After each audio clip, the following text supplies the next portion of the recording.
आप क्या करते हैं, पाटा लगा के समतल करते हैं, उससे खेत समतल उतना नहीं होगा, जिसका नतीजा होता है कि जो ऊंची जमीन पे जो पौधे होते हैं उनको पानी नहीं मिलता, और जो नीचे जमीन में पौधे होते हैं उनको डूब जाते हैं।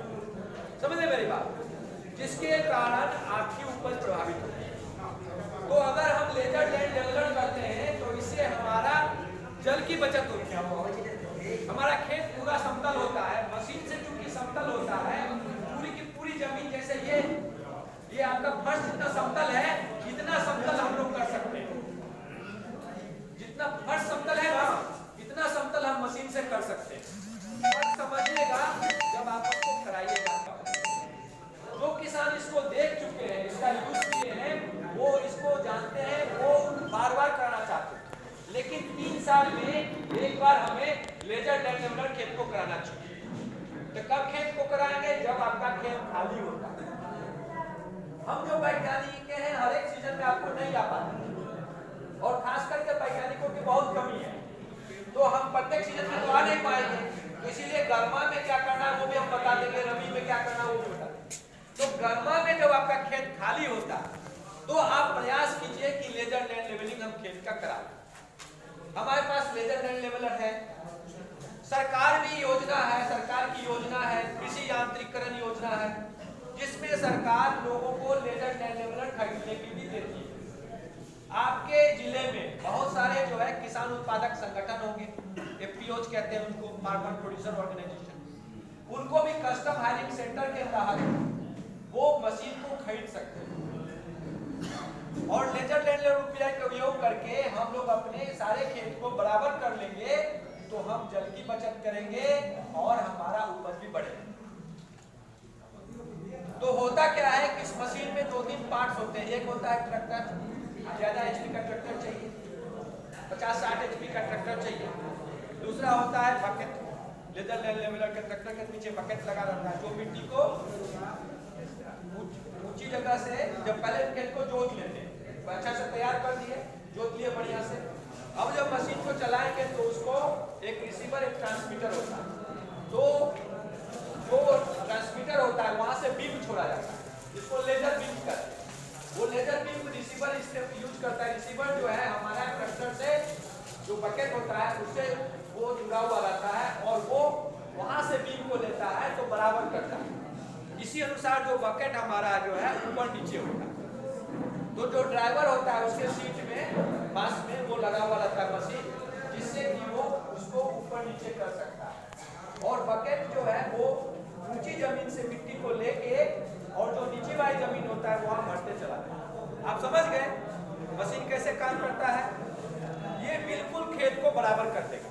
तो हमारे किसान भाइयों को चाहिए कि आप इसके बारे में अगर जानना चाहते हैं तो हमारे कृषि विज्ञान केंद्र आइए, इस मशीन के बारे में जानिए, और साथ ही साथ जो है आप जो है तो कैसे उसको प्रैक्टिकल देख सकते हैं कि कैसे बराबरी की जाती है।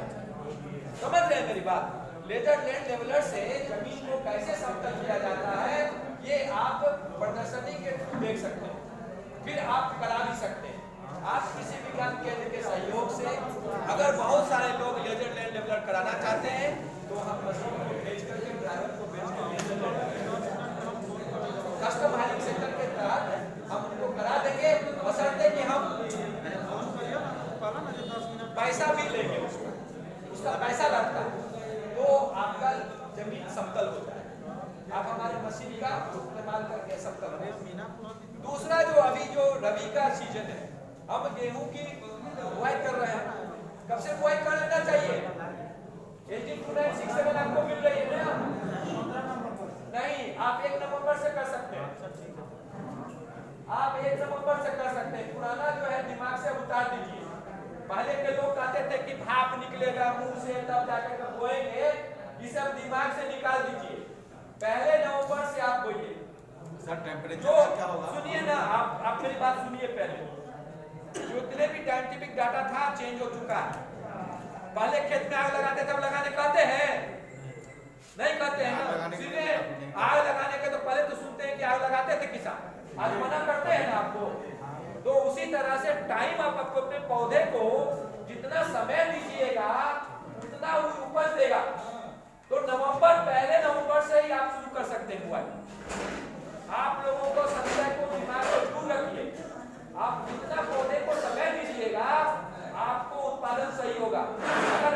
टाइम खाली है तो आप 1 नवंबर से शुरू कर सकते हैं। HD2967 जो वैरायटी आपको मिल रही है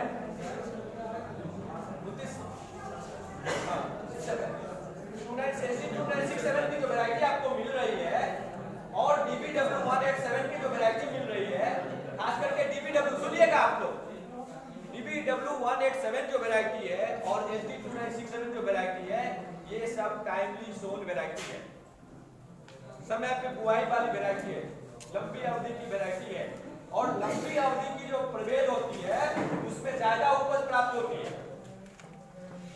इसमें समय पकड़ना बहुत जरूरी है। तो अगर आपको विलंब हो रहा है तो नवंबर तक ये समझ लीजिए कि नवंबर के अंतिम तक तो हमारा बुआई 100% हो जाना चाहिए। अगर टाइमली सोन नहीं करेंगे तो हमको उपज प्रभावित होगा। Before the end of November, नवंबर समाप्त होने के पहले मेरा गेहूं खेत में बिल्कुल लग जाना चाहिए। तो जो किसान भाई हमारे गेहूं नहीं बोए हैं, अब उनको समय कम पड़ता जा रहा है, उनको गेहूं को खेत में बो देना। अगर आपको विलंब हो रहा है जोतने काटने में, तो आप एक मशीन होती है जिसे हम शून्य जुताई बुआई यंत्र कहते हैं, जीरो टिलेज मशीन कहते हैं। तो जीरो टिलेज मशीन, उससे आप बुआई कर सकते हैं। कंबाइन अगर चल गया है, मान लीजिए कि आपके खेत में फुआरा धान के जब काटे कंबाइन से तो कुट्टी रह गया है खेत में, तो ये जो कुट्टी रह गया अगर आपके खेत में चलिएगा तो नमी देखना कैसन है। तो अगर खेत में नमी को देखना है तो मान लीजिए कभी कभी खेत में ज्यादा नमी रहती है तो जूता धंसने लगता है, ये दर्शाता है कि खेत में ज्यादा नमी है, ट्रैक्टर का छाप रह जाता है चक्का का, ये हुआ कि ज्यादा नमी है। जैसे कंबाइन में चलाने वाला भी देखता है ना जाके कि अगर नमी ज्यादा रहता है तो कंबाइन बोलता है कि सर हम फंसेगा चलाने में, जानते करते हैं खेती की, ये सबको पता होगा। तो नमी को देखना है खेत में नमी है कि नहीं है। और नमी देखिए, जितना आप विलंब करेंगे आपका उत्पादन प्रभावित कम होगा। तो जीरो टिलेज मशीन का हम इस्तेमाल करेंगे तो हम समय पकड़ेंगे। मुख्य जो फायदा होता है शून्य जुताई बुआई का कि हमको समय पकड़ने में फायदा होता है। टाइमली सो मतलब सोइंग विंडो जो है उसको हम पकड़ेंगे। तो नवंबर से पहले हमको शून्य जुताई बुआई कर लेना है। अब मशीन को जो हमारे कृषि समन्वयक हैं या 18 PTM उनको हमारा ये है कि देखिए हम जो भी तकनीक लाते हैं वो हमारा ग्राउंड में कितना सक्सेसफुल होगा वो डिपेंड करता है कि एग्जीक्यूशन करने वाले जो उसको करवाते हैं वो कितना मतलब स्किल्ड है, कितना वो कुशल है और कितनी अच्छी से वो तकनीक को किसानों के खेत में ले जा पाते हैं। यहाँ पे जो गैप होगा ना तो हमारा तकनीक किसान अडॉप्ट नहीं करेंगे।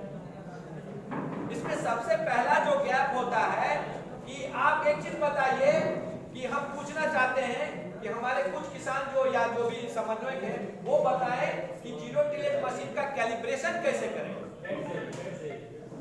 ओपन है, सभी के लिए ओपन है कि मशीन जो हमारा शून्य जुताई बुआई का मशीन है उसको हम कैलिब्रेशन कैसे करें, मैंने उसको कितना सीड रेट कितना है वो कैसे फिक्स करेंगे, इसको हमको बता दें।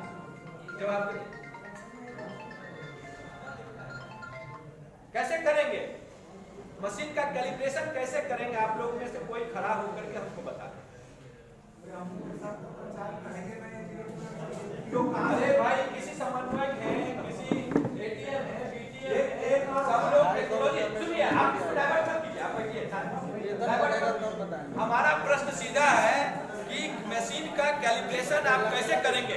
हमको तकनीक किसान के खेत में जाना है और हमारे जो है कृषि समन्वयक हमको कैलिब्रेशन का बता दें कैसे कैलिब्रेशन, कोई भी खड़ा होकर बता दें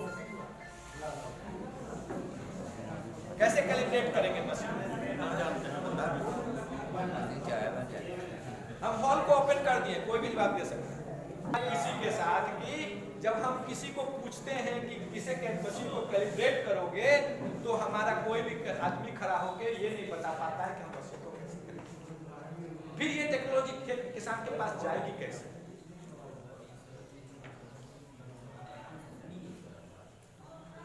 आप समझ रहे हैं बात। अब देखिए बता बता तो देंगे हम, लेकिन हमें जो टेक्नोलॉजी किसान के बीच में जाना चाहिए, हमारे कृषि समन्वयक हैं, हमारे अगर उनको ही नहीं पता होगा तो हम टेक्नोलॉजी किसान सीड का जैसे कि एक कांचा का 5 किलो का सीड एडजस्टमेंट तो हम लोग वहाँ से करते हैं कांचा के हिसाब से। कांटा के हिसाब से करेंगे। हाँ, तो मशीन को कैसे एडजस्ट करेंगे? और मशीन का जो है तो इतना तो इंजीनियरिंग साइड में हम लोग है नहीं, लेकिन सीड का है जो एक कांचा में उसका 5 किलो मिलता है, तो हमारा सीड रहता है उसमें उसका करते हैं, मैं बता देता हूँ, आप लोग को बता देता हूँ। देखिए, अगर नहीं जान रहे हैं तो कोई दिक्कत नहीं है, हमेशा सीढ़ी का आपको ओपन रहना चाहिए।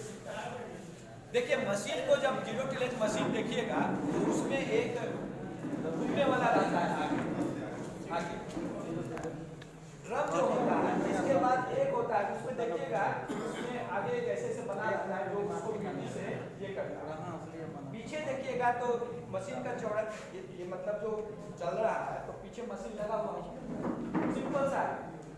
इसका जो डायमीटर है उसको माप लेते हैं, चक्का जो रोटेशन करता है वही आपके पीछे का जो मशीन का जो ये है बीज गिराने वाला उससे जुड़ा हुआ है, चेन के थ्रू वही आपको इसको घुमाना है। तो जितना वो घूमेगा उतना ही ये घूमेगा, उससे रिलेटेड है। अब जो है यहाँ का जो पीछे का जो मशीन है उसकी जितनी लंबाई है ये मशीन की उतना एरिया को कवर कर रहा है, तो उसका डायमीटर निकालिए और इसका लंबाई निकालिए तो उसको ये कर लेंगे तो आपको एरिया कवर करना होगा। क्लियर हो गया? अब जो है 10 बार घुमाइए, बीज गिराइए, पन्नी में लेकर उसको माप लीजिए तो एक रोटेशन में कितना बीज गिर रहा है वो पता है, कितना एरिया कवर कर रहा है। समझ गए मेरी बात? अगर आपको विशेष दिक्कत हो रही है तो आप हमारे कृषि विज्ञान के हम बीओ साहब हैं। अच्छा, तो हम चाहेंगे कि आप अपने जो कृषि समन्वयक हैं और जो एडीएम हैं उनको हमारे कृषि विज्ञान केंद्र में और इसका प्रशिक्षण ले कि how to calibrate the zero tillage machine और receiving machine, how to calibrate इसका बजाते प्रशिक्षण लेते प्रैक्टिकल सेशन। मैं एक रिक्वेस्ट मंच पे भी कहना चाहता हूँ, डीओ साहब को बोल दीजिएगा, डीओ साहब को मैं चिट्ठी दूंगा, क्योंकि मैंने यहाँ पे देखा कि उनको आइडिया नहीं है, वो इंजीनियरिंग वाले जो हमारे वैज्ञानिक है वो प्रशिक्षण। मेरा कहना ये है कि जब जीरो टिलेज से आप करते हैं तो नमी देख लीजिए, बीज का जो है दर 100 किलो प्रति हेक्टर होगा, तो 100 किलो प्रति हेक्टर होगा, उसके हिसाब से हम कैलिब्रेट करके उसी मात्रा में बीज गिरेगा। किसान भाइयों को ये जानना जरूरी है कि जब आप छिटुआ बोते हैं, छिड़काव विधि से बोते हैं, तो आपका जो बीज है सही ढंग से खेत में गिरता नहीं है, कहीं ज्यादा गिर जाता है, कहीं कम गिर जाता है। लेकिन जब आप मशीन से बोएंगे तो बीज आपको सही दर पे गिरेगा, जितना हम रेट फिक्स करेंगे उतना ही बीज गिरेगा। नंबर 1। नंबर 2 कि जो बीज गिरेगी उसके बीच में खाली जगह होगी। छिटुआ जब आप बोते हैं तो कहीं इधर गिर गया, कहीं उधर गिरा, सभी जगह उग गए। अब जब हम बीज को मशीन से बोते हैं, चाहे लाइन सोइंग हो, चाहे वो जीरो टिलेज मशीन हो, किसी से भी बोएंगे तो वो गैप रहेगा। इससे हमको फायदा क्या होता है कि पंक्ति से पंक्ति की दूरी और बीज से बीज की दूरी मेंटेन होता है। संख्या बीज की उतनी होगी, density of the population, density जो प्लांट का होगा, जो घनत्व है वो हम जितना चाहिए उतना ही होगा। अभी मान लीजिए ये इसमें 400 लोग बैठे हुए हैं, हम 1000 का भीड़ इसमें डाल दें तो कैसा होगा? आप लोग को सांस लेना भी मुश्किल हो जाएगा। तो उसी प्रकार से जब हम बीजों की संख्या ज्यादा गिर जाती है, हमारा सीड रेट ज्यादा हो जाता है, घनत्व ज्यादा हो जाता है, तो पौधे सही ढंग से विकास नहीं कर पाते। और अगर सीड की संख्या कम होगी, मान लीजिए कम बीज गिरा, कहीं कम गिर जाता है छिड़काव में, तो जब कम होगा तो ये 400 आदमी बैठ सकते थे और 25-30 आदमी बैठे थे, इसका मतलब हम हॉल का पूरा यूटिलाइज नहीं कर पाए। उसी तरह से खेत को हम सही ढंग से यूज नहीं कर पाए, हमारा और उपज हो सकता। तो बीज दर को सही रखना जरूरी है। तो ये हमारा मशीन अच्छे से करेगा, जो कि हम छिड़काव से नहीं कर सकते। तो पहला फायदा ये होगा। दूसरा ये होगा कि इंटरकल्चरल, बीच में जो खाली जगह है उसमें आप दूसरे जो शस्त्र प्रक्रियाएं होती हैं उनको आप अच्छे ढंग से कर पाते हैं। तो मशीन से बोने से हमारे वैज्ञानिक कह रहे थे, तो हमने कहा कि एक्चुअली एटलीस्ट अगर आप जीरो टिलेज कर सकते हैं अच्छी बात है, एप्लिसिंग कर सकते हैं, एटलीस्ट लाइन सोइंग भी तो करें। कम से कम एक टेक्नोलॉजिकल इंटरवेंशन होना चाहिए। फिर जो दूसरा चीज आता है वो आता है खरपतवार। खरपतवार जो है उसको कम करने के लिए हम दो प्रकार का इस्तेमाल करते हैं, एक प्री सोइंग का और दूसरा पोस्ट सोइंग का। ठीक है, प्री इमर्जेंस हर्बिसाइड कहते हैं, सोइंग करने के समय करते हैं, और दूसरा होता है पोस्ट इमर्जेंस हर्बिसाइड। ये दो का हम इस्तेमाल करके हम खरपतवार को रसायन द्वारा कंट्रोल कर सकते हैं। आप समझ रहे हैं मेरी बात? तो जब खरपतवार ज्यादा आपके खेत में हो जाए तो प्री इमर्जेंस और पोस्ट इमर्जेंस हर्बिसाइड का इस्तेमाल करके हम खरपतवार घास को शुरुआती दौर में रोकना बहुत जरूरी है। घास आपके मिट्टी का जितना पोषक तत्व है वो ले रहा है, तो पौधा कैसे ग्रो करेगा? जब हम अगर घास को ही हमारा पोषक तत्व ले रहा है जमीन से, तो फिर हमारा पौधा को तो कम मिलेगा, कंपटीशन होगा। तो इसीलिए शुरुआती दौर में प्री इमर्जेंस हर्बिसाइड बहुत जरूरी है। इससे हम शुरुआती दौर में जो मेरा पौधा होगा वो ज्यादा एडवांटेज में होगा, ज्यादा ग्रो करेगा, और तब जाकर के खरपतवार उसको नुकसान करने के लिए सामर्थ्यता उसकी नहीं रहेगी। खरपतवार उसमें ग्रो नहीं कर पाए, हमने उसको कंट्रोल कर दिया, पौधा हमारा ज्यादा ग्रो कर गया, तो अब जो है पौधा पोषक तत्व ज्यादा लेने लगेगा और वो कम हो जाएगा। फिर हमको ज्यादा दिक्कत होने लगा तो पोस्ट इमर्जेंस का इस्तेमाल करके हम, हमारे वैज्ञानिक हैं जो आपको और डिटेल बताएंगे, सब वैज्ञानिक हैं। तीसरा चीज जो है पटवन। हमारे किसान भाई जो होते हैं वो क्या करते हैं कि पटवन नहीं करते अच्छे ढंग से। मैं खेती में गया हुआ हूं, ये मत सोचिएगा कि डॉक्टर साहब है बड़ी वैज्ञानिक हैं तो ये फील्ड में नहीं जाते। मैंने देखा है कि जो पानी को पटवन जो कम करते हैं, जैसे धाने था, गेहूं हुआ, तो जिनका पटवन कम होता है, कभी कभी किसान क्या करता है, कोई किसान एक पटवन करता है, सोचता है किसी में हम उपजा लें। यहाँ तक स्थिति है, नौबत ये है कि कुछ किसान एक पटवन करते हैं, हम सोचते हैं हमारा उपज जाए, मतलब पूरा का पूरा रेनफेड या रबी का जो बचा हुआ पानी हमारी खेती हो जाए। ऐसा थोड़े होता है। कुछ किसान दो करते हैं, करना चाहिए 3 से 4 पटवन। 4 पटवन करना चाहिए, आइडियल होता है 4 पटवन। लेकिन आप लोग एक पटवन में भी कोई किसान, कुछ किसान, कितने किसान भाई हैं जो एक पटवन करते हैं खेती में? बताइए हाथ रहिएगा तो एक पटवन से खेती करना चाहते हैं। एक पटवन नहीं होता है, एक पटवन से कहाँ होता है?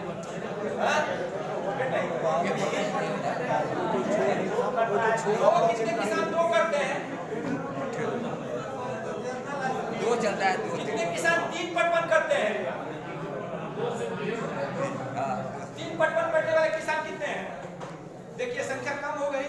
आज 4 पटवन वाले एक को नहीं होगा। चलिए बढ़िया। तो पटवन बहुत जरूरी है। अब आप जैसे जो हमारा पौधा है वो पोषक तत्व जो प्राप्त करेगा वो कोलोइडल फॉर्म में लेता है, तो पानी जो है पानी में घुलेगा और कोलोइडल फॉर्म में जो हमारा पौधा जो है वो पोषक तत्व को लेगा। तो जब हम पानी ही नहीं देंगे तो हमारा कैसे पौधा ग्रो करेगा? तो आपको अलग अलग समय पे पटवन करने का ये। जो जानवर पालते हैं उन किसानों के लिए मेरा कहना है कि आप जई की खेती करें। रबी सीजन में जई के फसल जो है आप लगाएं जानवर के लिए। घास हो जाएगा आपको हरा घास। हरा घास जो है वो बहुत जरूरी है, क्योंकि आप जानवर को खिलाएंगे तो उसको सुपाच्य होता है। और एक चीज जान लीजिए कि जो हमारे बहुत सारे जो किसान हैं जो कि शहर में चले जाते हैं, खटाल लगाते हैं। खटाल न तो शहर के लिए ठीक है, ना आपके लिए ठीक है, ना हमारे पशुपालन के लिए ठीक है। मैं बताता हूँ क्यों। पहला चीज है कि आप पैसा देकर के बढ़िया सा जो ब्रीड होता है उसको लेकर के आते हैं और वहां पे पालते हैं। आप ना तो उसको अच्छे घर दे पाते, आवास नहीं दे पाते, खटाल में आवास अच्छा नहीं होता, आप उसको गंदे माहौल में रखते हैं, गोबर सोबर जहाँ तहाँ इकट्ठा करके गंदगी में आप गाय को पालते हैं, गाय की सेवा कम करते हैं, जो कुछ खिला देते हैं, सांड खिलाते हैं। आपको यही मकसद होता है कि शहर में हमको 50 रुपये 40 रुपये 50 रुपये रेट बिकेगा और गांव में हमको 25-30 रुपये रेट बिकेगा, तो हमको नुकसान है, यहाँ ज्यादा कम पैसा मिलेगा, वहां शहर में जाके तो हमको ज्यादा पैसा मिलेगा। यही सोच है खटाल वाला, है नहीं सोच है। आप नुकसान 2-3 प्रकार से करते हैं। पहला नुकसान आप करते हैं कि शहर को गंदगी करते हैं। दूसरा नुकसान ये करते हैं कि आप जो है सो अच्छे पैसा खर्च करके अच्छे ब्रीड को ले आते हैं और उसके बाद उसको पोषण सही से नहीं देते, गंदे वातावरण में रखते हैं, जिसके कारण वो मर जाती है, दूध पूरा निकालते रहते हैं, अच्छा पोषण नहीं देते, वो मर जाती है। तो आप हमारे देश का जो पशु का संसाधन है उसका नाश करते हैं। तीसरा जो नुकसान करते हैं वो ये कि आप जो है जो हम खाते हैं, जो भोजन करते हैं, सांड मतलब गेहूं, ये सब मकई, ये सब आप खिला के उनको पालते हैं, जो कि हमारा जो खाद्य का कीमत है वो बढ़ा देगा। तो हमारे जो गांव वाले लोग हैं उतना ही पैसा कमा सकते हैं जितना वो खटाल वाला कमाता है, बशर्ते कि वो हरा चारा लगाए। ये एडवांटेज हमारे गांव के किसानों के पास है, जो कि शहरी गाय पालने वाले को नहीं। वो खाली सांड खिलाएगा, महंगा राशन देगा, आप जो है हरा घास लगा सकते हैं और आप जो है मिल्क प्रोडक्शन का कीमत को सीधे आधा कर सकते हैं। जो लागत है ना, प्रति लीटर दूध जो लागत होगी वो 50% रिड्यूस कर सकते हैं। तो अगर वो 40 रुपये बेच रहा है और आप 20 रुपये में बेचिएगा तो भी आपका दोनों का प्रॉफिट बराबर है, बशर्ते कि आप मेरी बात को ध्यान से समझिए, हरा चारा लगाइए। लेकिन हमारे जो किसान हैं हरा चारा भरपेट हरा चारा हम पशु को देंगे, पशु उसको खाएगा, उसके भोजन सुपाच्य होगा। बहुत सारी रोग है जो कि जैसे कि मैंने केसेस देखा है फील्ड में, एक रोग होता है जिसे बातचीत नहीं कीजिएगा, उसको हम कहते हैं पोलियो इंसेफेलोमेलेशिया। एक रोग होती है, नाम थोड़ा सा क्लिष्ट लग रहा होगा आपको, उस रोग का नाम है पोलियो इंसेफेलोमेलेशिया। ये रोग उस जानवरों को होता है जिनको हम हरा चारा नहीं देते। ये तंत्रिका तंत्र का डैमेज कर देता है और वो, तो हम अगर पशु को हरा चारा देते हैं तो हमारा पशु स्वस्थ होता है, सुपाच्य भोजन होता है, कंपटीशन नहीं होता है, सस्ता भोजन देते हैं और बचता है। तो इसलिए अभी जो सीजन है रबी का, जय के लिए बढ़िया सीजन है। बहुत सारी वेराइटी JHO 822 है, केंट है, ये सब आप लगा सकते हैं। बरसीम का सीजन है, बरसीम जो है आपको अब जय का कितना सीड रेट होगा, 100 किलो प्रति हेक्टर का रेट होगा।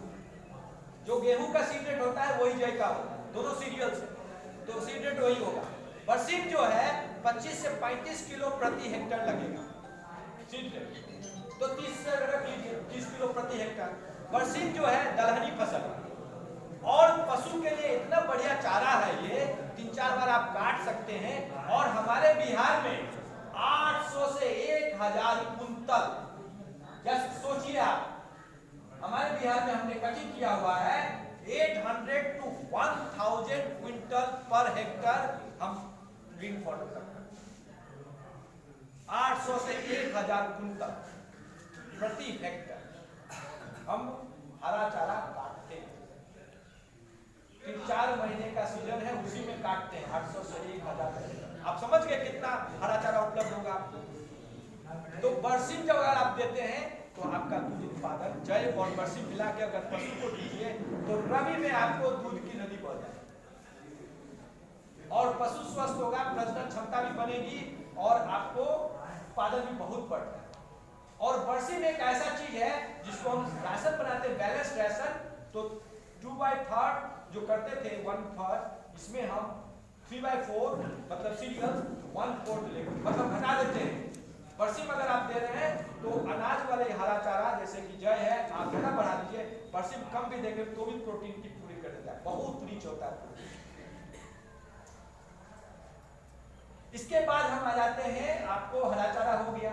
आप अगर बहुत अच्छा उत्पादन करते हैं, मिट्टी के लिए भी केयर करते हैं, तो आप राइजोबियम को बरसीम के बीज में लगा दीजिए, लेप कर दीजिए। गुड़ को उबाल करके उसमें ठंडा जो होता है तो राइजोबियम कल्चर डाल के उसमें मिला करके इसको बोते हैं, तो आपको जितना भी दलहनी फसल है, चाहे वो अरहर हो, चाहे वो मूंग हो, चाहे वो मसूर हो, आप राइजोबियम का अलग अलग राइजोबियम हमारा विश्वविद्यालय बनाता है, आप राइजोबियम को ले करके उसके साथ अगर सीड ट्रीटमेंट करेंगे, राइजोबियम से उपचारित करेंगे बीज को, तो आपको यूरिया कम देना होगा। जितने भी दलहनी फसल है उसके जड़ में जो है नोड्यूल्स होता है, जिसमें एक जीवाणु होता है जो मिट्टी का नाइट्रोजन को पौधे को उपलब्ध है। ये बहुत बड़ा काम यूरिया का फैक्ट्री मिट्टी के जड़ के नीचे वो राइजोबियम है, जीवाणु। तो दलहनी में आप जानते ही हैं कि हम कम यूरिया देते हैं, इसका कारण यही है कि ये जो है सो आपको राइजोबियम आपका काम करेगा। और अगर ये राइजोबियम जो है मिट्टी के अंदर रहेगा तो आने वाले समय में आपके मिट्टी की पोषक क्षमता को बढ़ाएगा। इसके अलावा जो हमारे किसान भाई हैं उनको ये भी सोचना है कि आज हम उत्पादन ले रहे हैं, हमारी जो दूसरी पीढ़ी है उसको भी उस खेत से उतना ही उत्पादन लेना है जितना हम ले रहे हैं। तो मिट्टी का ख्याल करना बहुत जरूरी हो जाता है। इसमें दो तीन बातों पे ध्यान देना होता है। एक क्रॉप रोटेशन, दूसरा ग्रीन मैन्यूरिंग। क्रॉप रोटेशन एक छोटी सी चीज है, मेरा कहने का मतलब यह है कि फसल को हम बीच बीच में बदलते जाएं। हम एक ही मोनोक्रॉपिंग सिस्टम का जब करते हैं, धान गेहूं धान गेहूं धान गेहूं, तो आपका जो उसका खरपतवार होता है वो आपके खेत में रहेगा, गेहूं के मामा और ये सब जो है आपके खेत में पहुंच जाएगा। उसी तरह से कीड़े मकोड़े जो होंगे, रोग भी आपके खेत में पड़ेंगे। अगर बीच में आप फसल चक्र को, क्रॉप रोटेशन फसल चक्र को चेंज कर देते हैं, कभी दूसरी फसल को लगा देते हैं, तो हम साइकिल को तोड़ देते हैं। जो रोग है और जो भी कीड़े मकोड़े हैं उनको वो खाने का भोजन मिला नहीं, वो संख्या बढ़ा नहीं पाए। जब सीजन में सोचे थे गेहूं के था, अब पता चला गेहूं के मामा उग गया, लेकिन हम फसल लगे हैं दूसरा चीज चना लगे हैं, तो गेहूं मामा को पकड़ पकड़ के खा देंगे जो उगा भी। समझे मेरी बात? तो फसल चक्र को बदलेंगे, और जो कीड़ा मकोड़ा जब गेहूं के लिए होगा कि हम समय आएगा तो हम उग करके खूब फैलेंगे, उसको अवसर ही नहीं मिला कि गेहूं है ये नहीं है, उसका जो हो सकता वो है ही नहीं। तो ये क्रॉप रोटेशन को समझिए, फसल चक्र को। फसल चक्र में बीच बीच में हम फसलों को बदलें। फसलों को बदलना भी उतना ही जरूरी है फसल चक्र में, कि अगर हम नहीं करेंगे, हम बार बार मोनोक्रॉपिंग करेंगे, तो हमारा जो खेत है वो खराब होगा, रोग व्याधि ज्यादा होंगे, पेस्टिसाइड्स इंसिडेंस ज्यादा होगा और हमारा खेत खराब। जैसे किसी किसी खेत में देखते हैं, गेहूं के खेत में तो लगता है कि गेहूं लगेगा कि गेहूं के मामा के खेती करना, ये देखते हो। और उसके बाद वो क्या क्या इकोनॉमिस्ट बताएंगे, मेडिसिन क्या क्या जो है सब चीज इस्तेमाल कर रहे हैं, इतना सारा जो है सब डाल रहे हैं। आप पता चला कि अब पहले डालते थे दूसरा वाला कौन सा था, वो सिंपल था, अब दो कॉम्बिनेशन डाल रहे हैं मॉलिक्यूल का। अब जो है सो बढ़ाते जाएंगे। जानते हैं एक एक मॉलिक्यूल निकालने में करोड़ों रुपया खर्च होता है, और ये जो है दिक्कत आएगी। तो इसलिए फसल चक्र जो है चेंज करते हैं, बदलना चाहिए बीच में। मोनोक्रॉपिंग को ग्रीन मैन्यूरिंग, ग्रीन मैन्यूरिंग जो है जिसको हरी खाद कहते हैं, ये बहुत जरूरी है खेत को उपजाने में। आप अगर चाहते हैं कि हमारा हमेशा उत्पादन बरकरार रहे, तो आपको ढैंचा मूंग। अब क्या दिक्कत था, पहले जो लोग थे वो कहते थे कि खेत को पलट दो, गहरी जुताई करने के लिए करते। तो गहरी जुताई जो करने के लिए कहते थे, उनका कहना था कि जब हम उसको पलट देंगे तो धूप पड़ेगा, तो कीड़ा मकोड़ा जो पिलुआ सब जो होगा वो सब मर जाएगा और हमारा खेत थोड़ा सही हो जाएगा। अब जो है किसान जो है वो उसके लिए तैयार कम था, तो चलो मूंग लगा लो, एगो फसलों हो गया, लालचो थोड़ा हो गया कि मूंग के फसल हो जाएगा, हम जो है सो थोड़ा तोड़ लेंगे, कुछ पैसा भी आ जाएगा। मूंग हो गया। अब मूंग लगा लिए, तो मूंग में आपको उसको अगर हरा में पलट देते हैं तो आपको ग्रीन मैन्यूरिंग हो रहा है। ढांचा भी उतने बढ़िया है। एक बार तो हम देख रहे थे किसानों ढूंढते थे ढांचा का बीज, कभी कभार जो कम पड़ जाता है, ढांचा का बीज भी उगाइए, अपने लगाइए। ढांचा सबसे बढ़िया है। ढांचा जो है इतना ना ज्यादा ग्रो करता है, ऊंचा पत्ता इतना ना गिरता है कि मिट्टी में गिर करके ह्यूमिक एसिड जो होता है, आपका जो एल्कलीन मिट्टी है उसका पीएच को भी सही करेगा। सरकार की योजना है वर्मी कंपोस्ट। वर्मी कंपोस्ट जो है इतना अच्छा चीज है कि हम जो है पूरा जो अपना खेत का जितना भी कचरा हुआ उसको केचुआ खाद बना करके हम जो है सो खेत में डालेंगे। तो जब केचुआ होता है ना, वो मिट्टी को जो पूरा जो केचुआ खाद देंगे तो मिट्टी का जो टेक्सचर है वो चेंज करेगा, वाटर होल्डिंग कैपेसिटी चेंज करेगा, ज्यादा होगा, पानी को ज्यादा पकड़ कर रख सकते हैं। तो ये सारा फायदा होगा। तो ढांचा से आप पलटे खेत में हरा खाद क्या करते हैं, कुछ किसान को बोलते हैं तो बोलते हैं सर हमारे ढांचा तो कर रहे हैं लेकिन 2,4-D डाल करके उसको जो है सो ब्राउन मैन्यूरिंग करते हैं। हमेशा जानिए हरा ग्रीन मैन्यूरिंग इतना बढ़िया ब्राउन मैन्यूरिंग हो ही नहीं सकता। हम इतना साल तक खेती करवाए हैं, गोपालगंज में थे पोस्टेड 9 साल, तो हमारे फार्म में one of the best farm है, बहुत अच्छा प्रोडक्टिविटी होता है। तो उसको मेंटेन करना, टॉपर बन जाना आसान है लेकिन टॉप पे रहना बहुत मुश्किल होता है। तो आप अगर चाह रहे कि उत्पादन हम हमेशा बरकरार रखें तो आप ग्रीन मैन्यूरिंग करें, ढांचा लगाएं, मूंग लगाएं, उसको खेत में पलटें। मूंग की कुछ वैरायटी है जो बहुत अच्छी है, जैसे विराट, नई वैरायटी है विराट। ये विराट वैरायटी ऐसी वैरायटी है जिसको कि आप एक ही बार में सारा फल लगता है। और मूंग में सबसे बड़ी समस्या क्या होती है बताइएगा? Yellow mosaic virus. तो येलो मोजेक वायरस नहीं होता है विराट में, येलो मोजेक वायरस नहीं होता है। एक वैरायटी और है सम्राट, उसमें भी येलो मोजेक वायरस नहीं होता है। पीडीएम 139 है, इसमें भी येलो मोजेक वायरस नहीं होता है। तो इन सब वैरायटियों को लगाइए। और विराट को बहुत रिसेंट वैरायटी है विराट, ये जो है आपको एक ही साथ फल लगता है, इसको आप लगाइए, आप इसको मतलब फल भी तोड़ पाइए। कब लगाना है मूंग? गेहूं का कब में? कब? साफ महीना बताइए। मार्च थोड़ा सा लेट हो गया, पूरे सीजन में मतलब रहा है। तो देख रहे हैं मूंग को सुखाते हैं, कोई दाना छूट रहा है, अभी फली पकड़ेगा। और जो गर्मा सीजन में लगाते हैं उससे बेटर रहे खरीफ का आ रहा है। गर्मा से बेटर रिजल्ट खरीफ का आ रहा है, खरीफ से भी बेटर मूंग को आप फरवरी में लगा लीजिए। आपके खेत में नमी है ना, तो फरवरी में चल जाइए। इससे फायदा क्या होगा जानते हैं? आगे जाके बारिश जब हो जाती है तो मूंग को जो है ना, हम ये देखे हुए हैं, मार्च शुरुआत में तो एकदम लग जाना चाहिए मूंग, फरवरी के लास्ट वीक में भी अगर आप लगाइए तो ज्यादा बेटर है। काहे जानते हैं? आने वाले सीजन में बारिश का मौसम आएगा, जैसे ही बारिश होगा मूंग सब गल जाएगा।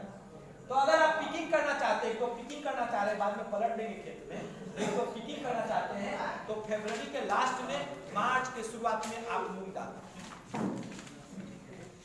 तब आप अच्छा पिकिंग कर पाएंगे। और मूंग का भी रेट बढ़िया है, दाल का तो कहना ही क्या है, इतना रेट है। तिलहन जो है आज के समय में इतना मिनिमम सपोर्ट प्राइस हो गया तिलहन का, और इतना रेट है कि आज तिलहन में गेहूं से ज्यादा पैसा है।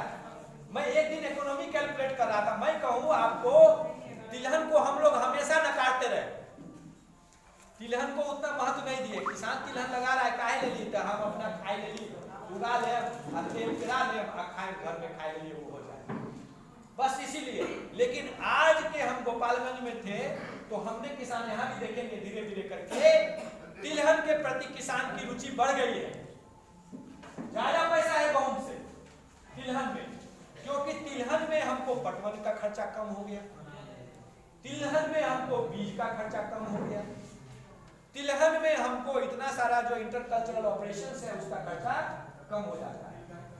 हाँ वो भी है, इंटरकल्चरल ऑपरेशन भी कम, प्लांट प्रोटेक्शन में खाली ये एफिड बहुत बड़ा दुश्मन है उसका, अगर वो भी आप समय से बोएंगे तो लाही का प्रकोप भी नहीं होगा। अगर आपका खेत जैसे कि इस बार धान का बहुत गड़बड़ हो गया था तो थोड़ा सा पहले आप पकड़ लेते तो तिलहन आपका बहुत अच्छा होता, लाही का प्रकोप नहीं होता। तो इन सब चीजों को पशुपालन का मैं विशेष स्पेशलिस्ट मैं तो चूंकि हेड रहा था बहुत साल से, अब मैं बहुत साल से हेड रह चुका हूँ, तो इसीलिए खेती की चर्चा कर रहा था। आपको इंटरनेट का चर्चा किया, गेहूं का फसल का चर्चा किया, दलहन का, अरहर का जो है सितंबर तक में, अगस्त से सितंबर तक में हम लोग को लगा लेना चाहिए, ठीक है ना। तो ये सब चीज़ों को हम करते जाएं प्रोसेस को, तो सही होगा। दूसरा चीज़ है कि अगर आप टाइमली जो आप समय, जैसे नवंबर, मैंने पहले नवंबर कहा था, उसका रीज़न क्या था मैं बता दूं। लास्ट फेज जब आता है ना मार्च का, तो बहुत ज़्यादा चांसेस होती है टर्मिनल हीट। टर्मिनल हीट का सब सुने ना, एगो गर्मा मतलब उसको कहते हैं पछुआ हवा, बहुत गर्म वाला जो हवा चलता है वो गेहूं के पूरा सुखा के पिलखी कर देता है, बहुत पातर महीन में। इसको बोलते हैं हम लोग टर्मिनल हीट। तो अगर आप समय को जो आगे पकड़ रहे हैं, तो बेसिकली ये जो हमने नवंबर कहा था, जो फर्स्ट वीक ऑफ नवंबर और मिड नवंबर, उसका रीजन ये था कि जो मार्च में आपको टर्मिनल हीट आएगा लास्ट फेज में, उससे बच जाइए, आपका उससे पहले गेहूं पक के तैयार हो जाए। तो कहने का मतलब ये है कि आप लेट ना करें, विलंब ना करें गेहूं की बुआई में। जितना विलंब करेंगे उतनी आपको परेशानी होगी, टर्मिनल हीट का प्रॉब्लम आएगा, आप आगे ले जाएंगे उस सोइंग विंडो को, तो आपको इस प्रॉब्लम से आप बच जाएंगे। उत्पादन आपको ज्यादा होगा, पौधे को बढ़ने के लिए अवसर मिलेगा, ज्यादा उत्पादन होगा जायका चारे के रूप में।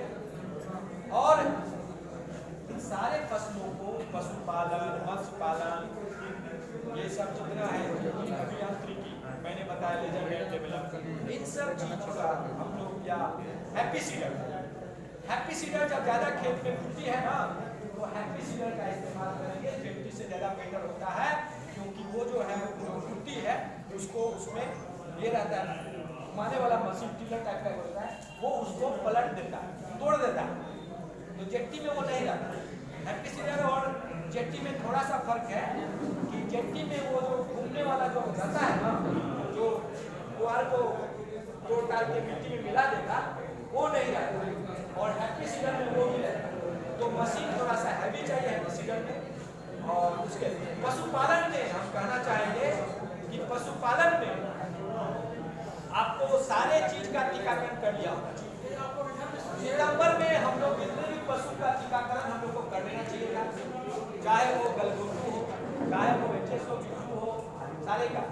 तो हमारे जितने भी पशुपालक हैं, ध्यान दीजिएगा, जितने भी पशुपालक हैं, पशु तो सब पाले होंगे, जितने किसान हैं जो एक दो गाय भैंस तो रखते ही है, टीकाकरण करना चाहिए। हम लोग को 3 बीमारी पशु का बैन है, खुरपका, गलघोटू और लंगड़ी, जिसको हम लोग कहते हैं foot and mouth disease, haemorrhagic septicaemia और ब्लैक वाटर। तो इन तीनों का हम टीकाकरण करके हम पशु को सुरक्षित रख सकते हैं। ये जो है पशु विशेषज्ञ है, सर जो है पशु विशेषज्ञ है, जो 3-4 कॉमन बीमारी है वो आपको जान लीजिए, जागरूक रहिए, नहीं तो सर का नंबर भी ले लीजिए, समय से अगर सचेत हो जाइएगा तो आपका मवेशी स्वस्थ रहेगा। ध्यानपूर्वक जरूर सुनिए सर की बात। अभी जो है सो आपको सरकार की योजना है कि ब्रूवैक्स, एक दवाई इंजेक्शन वैक्सीन है जिसको कहते हैं ब्रूवैक्स। एक बीमारी होती है पशु में जिसको हम कहते हैं ब्रुसेलोसिस। इसलिए बहुत खराब बीमारी है। क्या बीमारी खराब है मैं बता देता हूँ। हमारा जो पशु का जो गाभिन रहती है, 9 महीना के आसपास गाभिन रहती है ना, तो पहला 3 महीना, दूसरा 3 महीना और तीसरा 3 महीना, इसको हम ट्राइमेस्टर्स कहते हैं। 3 ट्राइमेस्टर का भाग दिए थे, 3 9 महीना को 3 भाग कर दिए तो 3 भाग हो गया, 3 या 9। अब जो अंतिम ट्राइमेस्टर होता है, जिसको लेट मतलब 7 8 9 7 महीना से 9 महीना, तो ये जो 6 3 9 6 से ये जो हो गया, तो ये जो टर्म होगा ये होगा लेट पीरियड, लेट ट्राइमेस्टर बोलते हैं। एक होता है first trimester, second trimester, third trimester. तो थर्ड ट्राइमेस्टर जो है, इसमें आपके पशु को गर्भपात हो जाता है। क्या होता है? गर्भपात। तो लेट ट्राइमेस्टर, लेट में जो गर्भपात होता है वो उसका कारण होता है ब्रूसेलोसिस। कौन सा रोग? ब्रूसेलोसिस। इसके लिए एक टीका है जो बिहार सरकार पहले इसका वैक्सीनेशन नहीं कराती। National animal disease control programme जो लॉन्च हुआ 4-5 साल पहले, उसके बाद से ब्रूवैक्स का जो वैक्सीन है, ये सारे गाय, बच्चा कौन देगा? बच्चा कौन देगी? गाय देगी, बैल तो देगा नहीं। तो हम जो है जितने भी गाय हैं उसको ब्रूवैक्स का वैक्सीन कराना है। कब कराना है? बचपन में कराना है। बचपन में कराना है। कोई भी टीका 4 महीना से कम आयु के बच्चे को नहीं देते। कोई भी टीका 4 महीना से कम आयु के बच्चे को नहीं देते। क्यों? क्योंकि मां का दूध पीना है।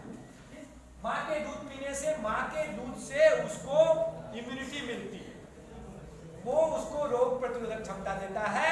तो इसीलिए 4 महीने से कम आयु का जो भी पशु होता है उसको टीकाकरण करने की आवश्यकता नहीं होती।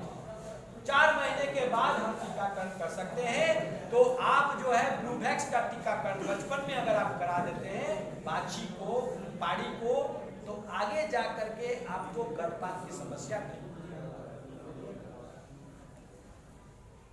तो प्रजनन की भी बहुत समस्या होती है। फिर आप अगर कृमिनाशक दवा दें, आप टीकाकरण करें, मिनरल मिक्सचर का उपयोग करें, विटामिन को दें, सांस दें, तो आपको ये सारी समस्या नहीं होगी। आप HSV-Q और FMD का टीकाकरण, विशेष कभी भी जानकारी होती है तो आप हमारे कृषि विज्ञान केंद्र में आइए।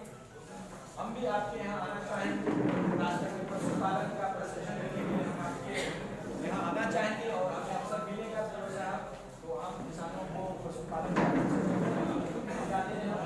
हमारा चाहता है